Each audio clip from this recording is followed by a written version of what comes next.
Sejam muito bem-vindos ao IHUcast, o podcast do Instituto Humanitas Unicinos, que nessa versão traz no formato de áudio os destaques da semana. As ondas de calor extremo na Europa colocam em xeque a segurança climática do planeta. No Brasil, o frio bate recordes e expõe as desigualdades ambientais. Com a chegada do El Niño e a ascensão da extrema-direita na América Latina, como os governos estão se preparando para catástrofes ambientais? As contradições da Copa do Mundo de 2026, como a edição que mais emitiu gases de efeito estufa na história do esporte. Quais os limites da Magnífica Humanitas na abordagem climática?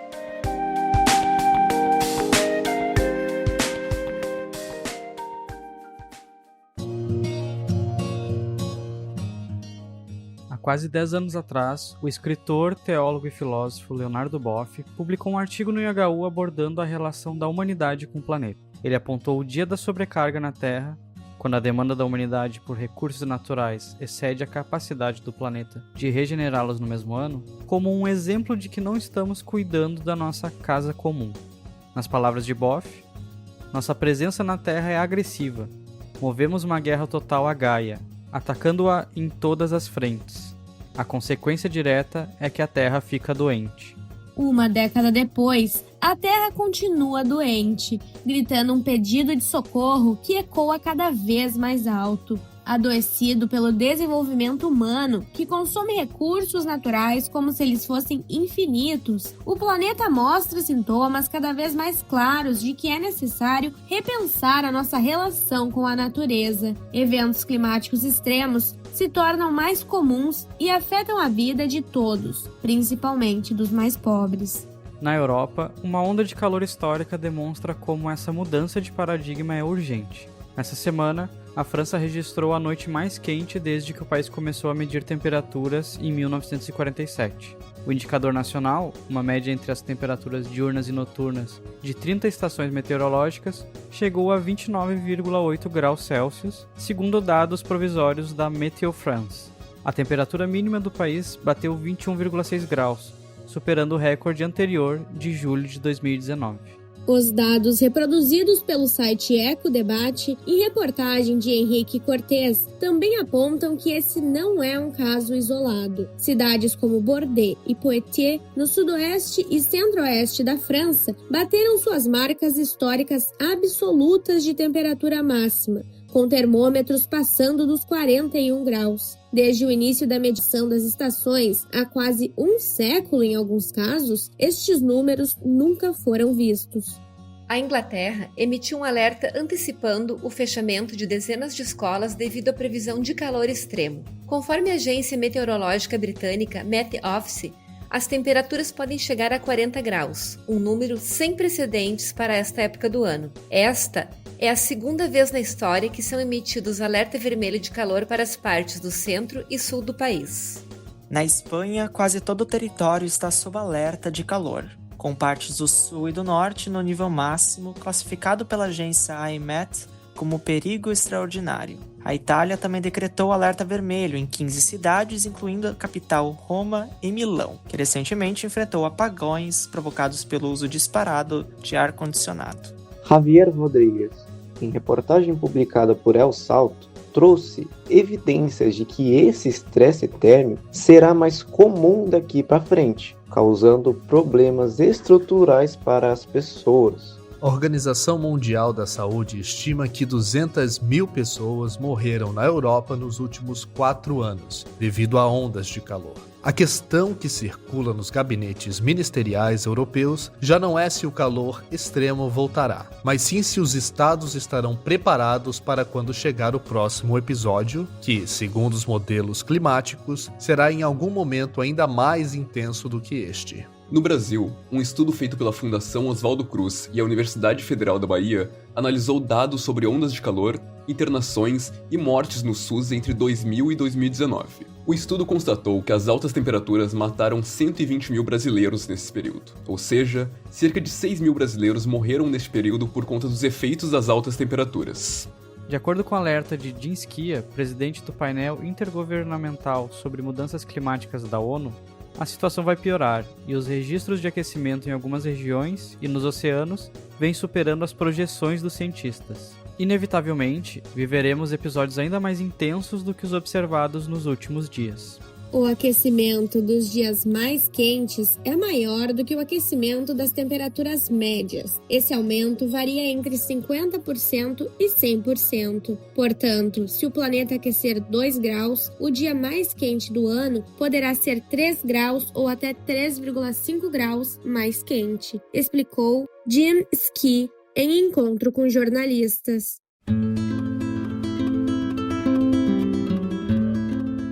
Ondas de calor sufocante de um lado do planeta, mortes por frio no outro. O aquecimento global está impulsionando os extremos climáticos e quem sofre, novamente, são as populações mais vulneráveis e expostas à desigualdade mundial.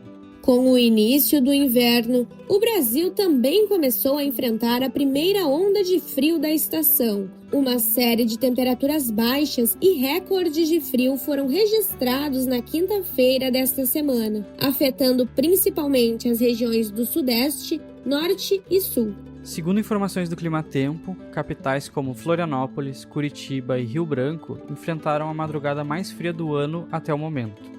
Em São Paulo, a máxima de quarta-feira, dia 24 de junho, foi de apenas 13,5 graus. A empresa brasileira que oferece serviços de meteorologia apontou que essa foi a menor temperatura máxima para um dia de junho na capital paulista em 30 anos. Cidades como Mogi das Cruzes, em São Paulo, e Pelotas, no Rio Grande do Sul, já registraram a morte de pessoas em situação de rua por conta dessa onda de frio intenso. Em uma reunião em Porto Alegre para debater urbanismo para esta parte da população na cidade, cuja estimativa é de mais 7 mil, o secretário municipal de assistência social do governo Melo afirmou que esse tipo de situação é uma falácia. De acordo com a reportagem de Lucas Azeredo, o secretário afirmou que é uma narrativa o fato de uma pessoa poder vir a falecer na rua nos períodos de maior frio. É uma falácia gigantesca, uma vez que ela está em risco de vida todos os dias. De janeiro até maio desse ano, 11 pessoas faleceram na rua. A situação de rua é extremamente desumana e perigosa, disse Xavier. O membro da coordenação da Pastoral do Povo da Rua, Renato Farias, chamou a atenção para o fim dos espaços mínimos usados pela população de rua para se proteger e a falta de políticas estruturais. Não adianta distribuir cobertores e esses cobertores serem retirados das pessoas. Não adianta o assistente social lutar para fazer um documento para a pessoa, porque daqui a pouco ela vai deixar a mochila pelo caminho, ou destruir alguns espaços de utilização deles. Temos que ter soluções permanentes. Temos que pensar alternativas para que as pessoas possam realmente sair da rua. Para onde vão essas pessoas? Provocou o Renato. Em entrevista concedida ao IHU, a doutora em políticas públicas, Andréa Braga, destacou a fragilidade dessa parcela da população. Para a população em situação de rua, os impactos são ainda mais intensos, porque a exposição ao clima acontece de forma contínua e sem condições adequadas de proteção. Frio extremo, calor excessivo, chuvas intensas e poluição deixam de ser apenas eventos ambientais e passam a representar riscos concretos à saúde, à sobrevivência e ao acesso a direitos. De acordo com especialistas consultados pelo site SciDev, as crianças também são um elo mais fraco e desprotegido das mudanças climáticas. Eles alertam que as crianças não são apenas mais vulneráveis a fenômenos como calor extremos e secas, mas que também conviverão por mais tempo com os efeitos de uma crise climática que continuará a se intensificar nas próximas décadas. De acordo com um novo relatório publicado pela Unicef, mais de 1 bilhão de crianças em todo o mundo estão expostas a pelo menos 3 ameaças climáticas, sem acesso aos serviços necessários para lidar com elas. Neste momento, vale lembrar das palavras proferidas pelo Papa Francisco na sua encíclica Laudato Si. Hoje, não podemos desconhecer que uma verdadeira abordagem ecológica sempre se torna uma abordagem social, que deve integrar a justiça nas discussões sobre o ambiente, para escutar tanto o grito da terra quanto o grito dos pobres. Buscando mitigar os impactos ambientais no planeta, os governos da Colômbia e dos Países Baixos apresentaram o relatório final da primeira conferência sobre a transição para longe dos combustíveis fósseis, realizado em Santa Marta, na Colômbia. O documento também foi entregue à presidência da COP30, que coordena o mapa do caminho global para além de petróleo, gás fóssil e carvão. Para a ministra do Meio Ambiente e Desenvolvimento Sustentável da Colômbia, Irene Vélez Torres, esse é um passo importante para enfrentar a crise climática e as desigualdades que ela causa. A entrega do relatório à presidência da COP30 marca um passo importante para enfrentar tanto a crise climática quanto a insegurança energética, profundamente ligadas à dinâmica dos mercados de combustíveis fósseis. A transição para longe dos combustíveis fósseis já não está em debate, nem é uma aspiração distante. Ela se tornou uma agenda global, baseada na ciência e impulsionada pela sociedade civil. O relatório da Conferência de Santa Marta apresenta pontos para acelerar uma transição justa, em conjunto com diversos países e setores da sociedade. Em contradição, o recém-eleito presidente da Colômbia, Abelardo de la Espriella, afirmou que deseja revisar minuciosamente a forma como são determinados os limites dos páramos, que são ecossistemas andinos de alta altitude, e dos parques nacionais. O negacionismo e a subservência para setores que estão ligados à destruição ambiental preocupa, ainda mais nesse cenário de eventos climáticos extremos. A Argentina de Milei, por exemplo, possui aproximadamente 45 instalações ativas de data centers, tendo a região metropolitana de Buenos Aires um dos principais locais das construções. Conforme o governo do país, a OpenAI ainda planeja construir data center de inteligência artificial na Patagônia, sem considerar os impactos climáticos dessa ação. Em discurso na Semana de Ação Climática de Londres, o secretário-geral da ONU, Antônio Guterres, pediu às empresas de inteligência artificial mais transparência quanto às suas pegadas ambientais. E reforçou que tanto a crise climática quanto a energética são alimentadas pela mesma fonte destrutiva, os combustíveis fósseis. Chega de custos escondidos. Chega de impor este fardo aos mais vulneráveis. Se a inteligência artificial quer contribuir para a construção de um futuro melhor, precisa ser honesta sobre o seu custo atual. Outra preocupação também está na falta de preparação dos governos para os impactos do clima e desastres naturais. Nessa semana, a Venezuela sofreu com 2 fortes terremotos que atingiram o país, deixando até o momento 589 mortos e 2.980 feridos. Prédios inteiros e casas desabaram em Caracas e em outras cidades venezuelanas. A engenheira civil e sismóloga Gina Villa-Lobos destaca que as mortes não são causadas diretamente pelos tremores, mas sim pela falta de estrutura dos edifícios, que deveriam ser preparados para esses eventos. Terremotos não matam pessoas. Se você for atingido por um terremoto de magnitude 7,5 no meio de um campo de futebol ou em um terreno baldio, a vibração o derrubará, mas o risco de perder a vida é mínimo. O verdadeiro perigo reside nas estruturas civis. São os edifícios que não atendem aos requisitos de engenharia sísmica que desabam e causam tragédias humanas, destaca a especialista.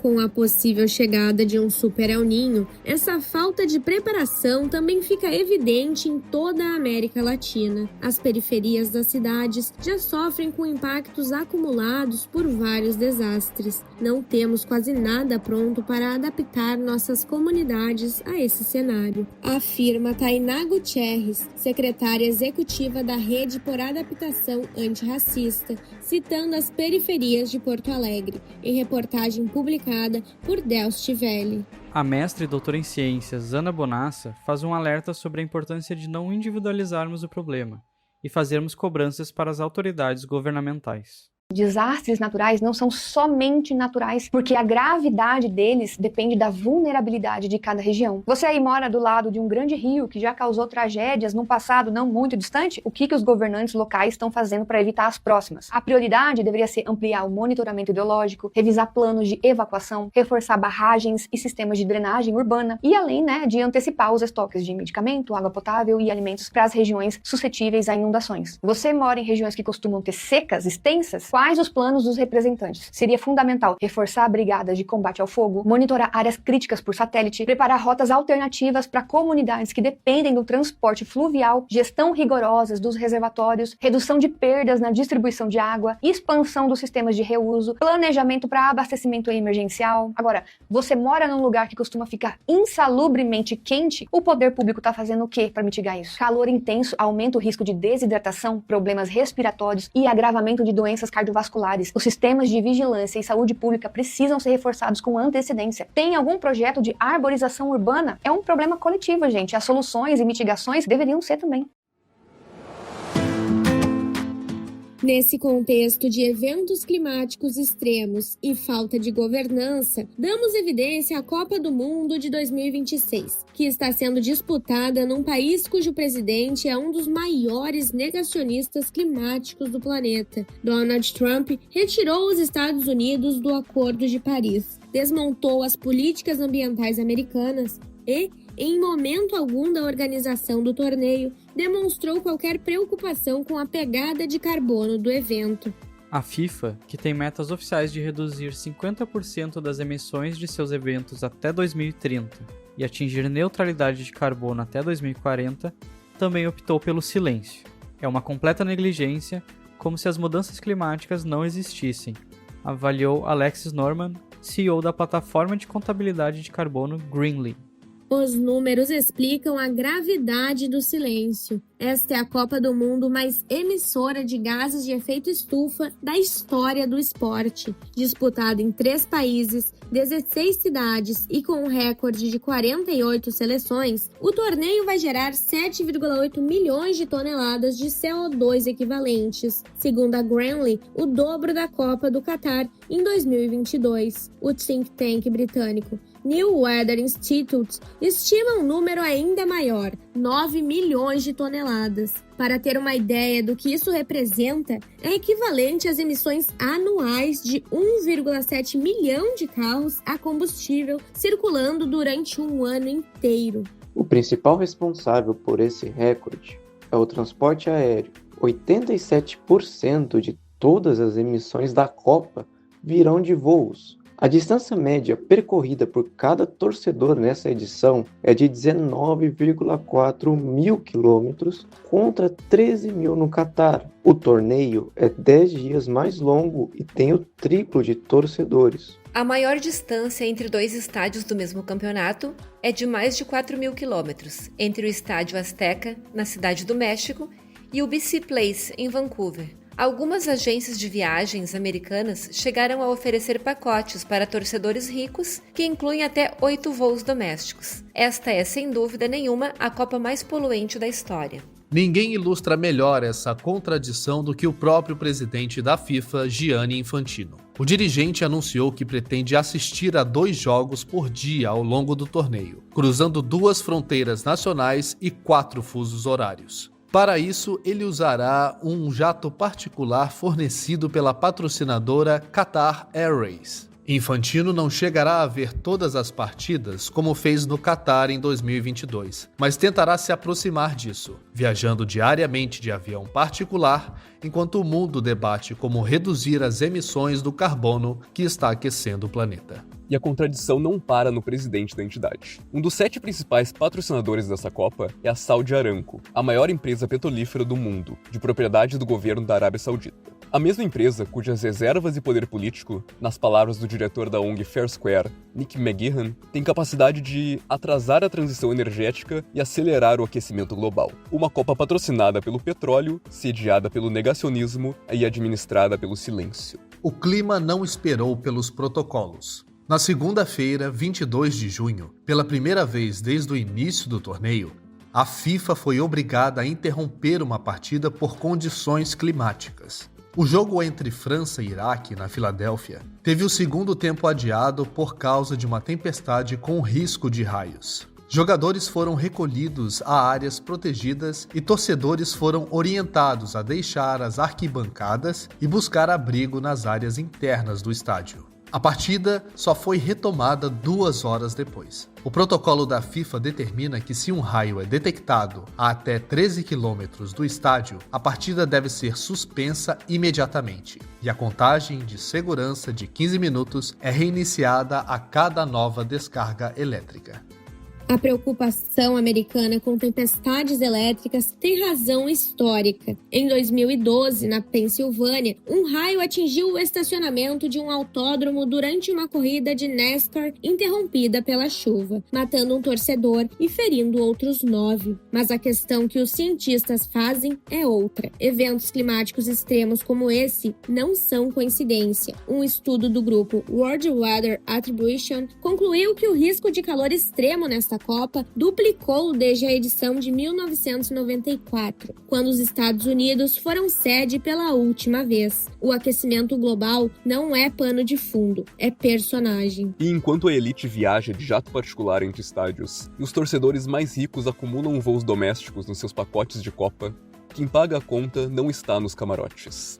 As emissões geradas por esse espetáculo não caem igualmente sobre todos. Elas caem sobre quem mora em comunidades sem saneamento, sobre quem trabalha sob o sol sem direito à pausa, sobre quem não tem acesso a serviço de saúde quando o calor extremo ataca, sobre quem não tem para onde ir quando a tempestade chega. Os pobres, os vulneráveis, os invisíveis do torneio são os que mais sofrem as consequências de um modelo que celebra o futebol enquanto acelera a destruição do clima.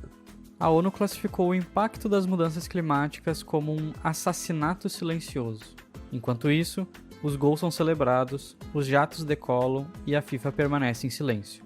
Stuart Parkinson, do New Weather Institute, resume o que precisa ser dito. À medida que a crise climática se agrava rapidamente, a única resposta sensata é a federação tomar medidas imediatas para reduzir significativamente as emissões dos torneios. Mas medidas imediatas exigem urgência, e urgência exige reconhecer que o problema existe.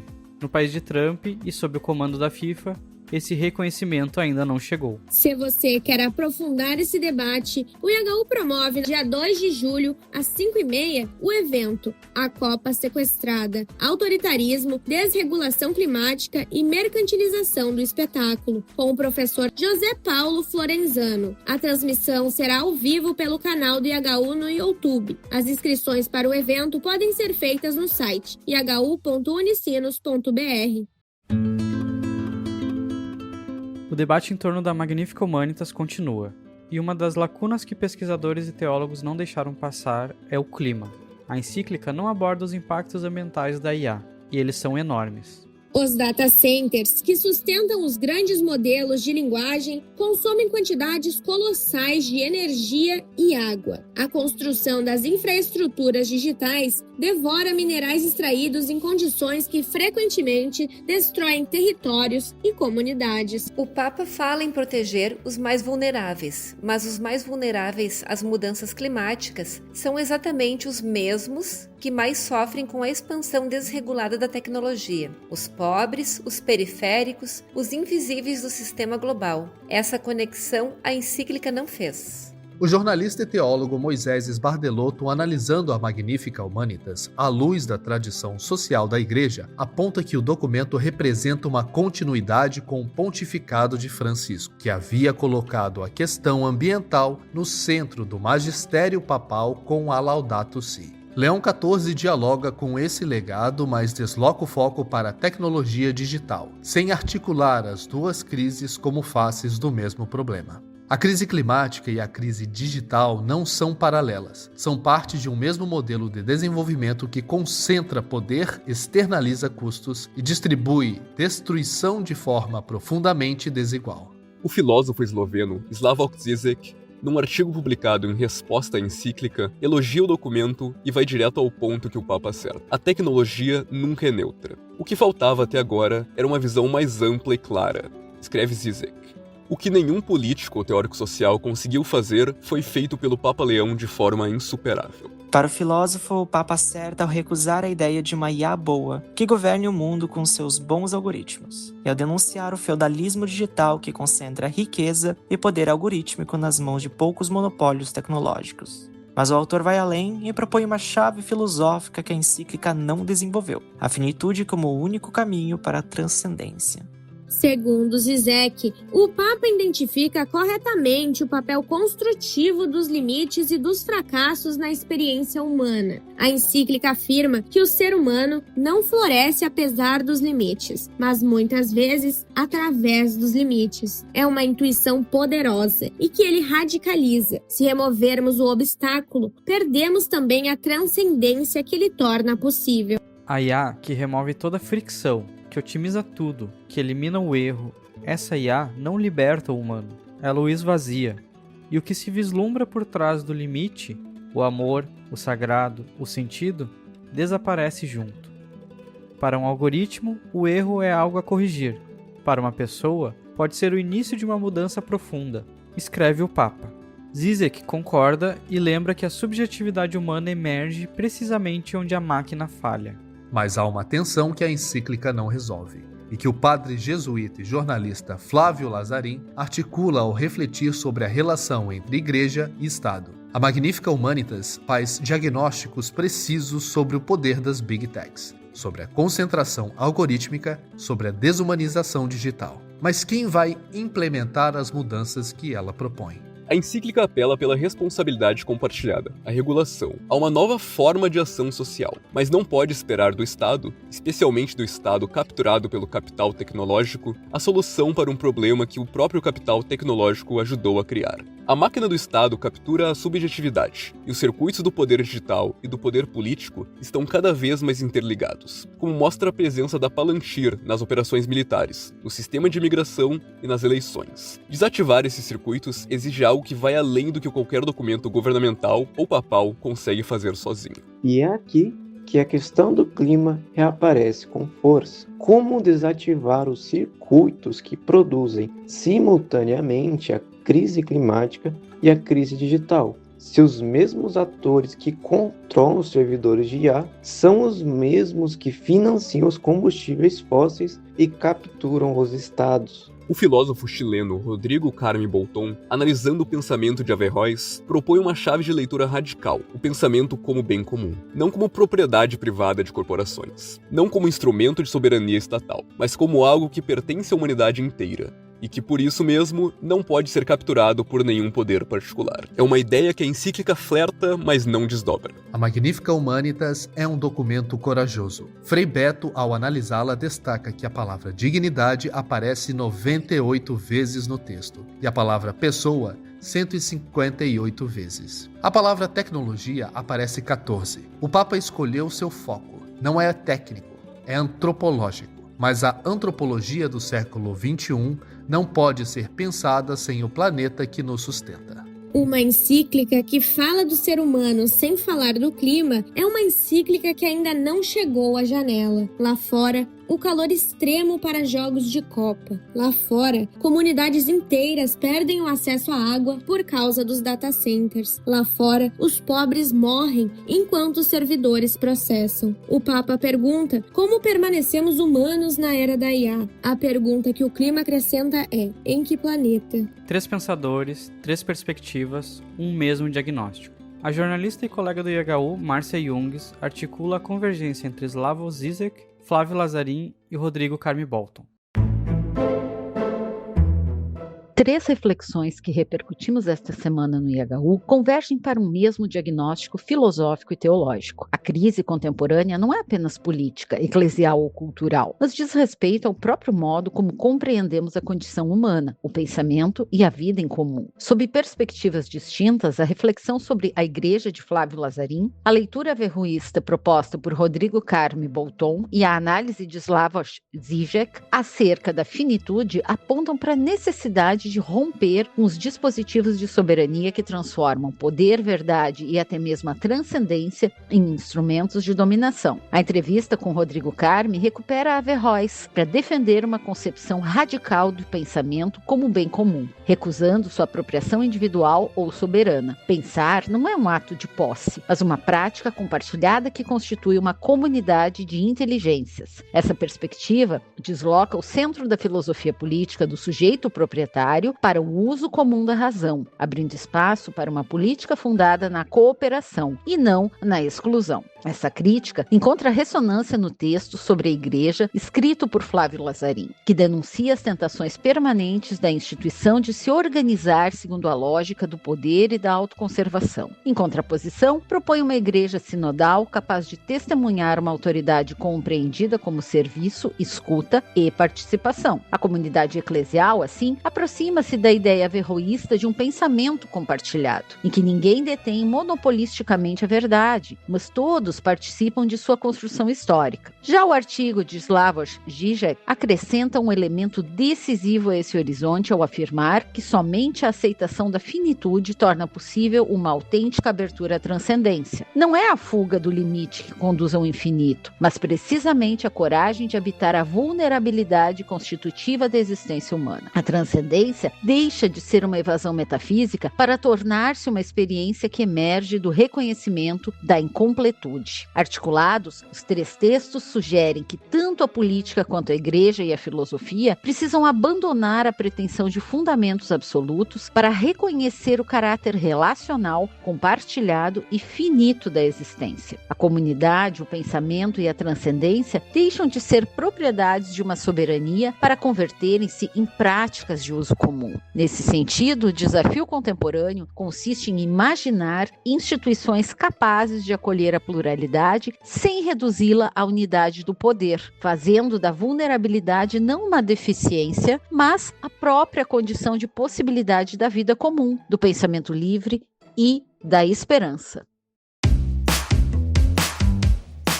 Essa foi mais uma edição dos destaques da semana no IHU Cast. A direção, roteiro e edição foram comigo, Lucas Chardon. Apresentação e roteiro de Mônica Lima. Neste episódio, utilizamos áudios do perfil Nunca Vi um Cientista no Instagram.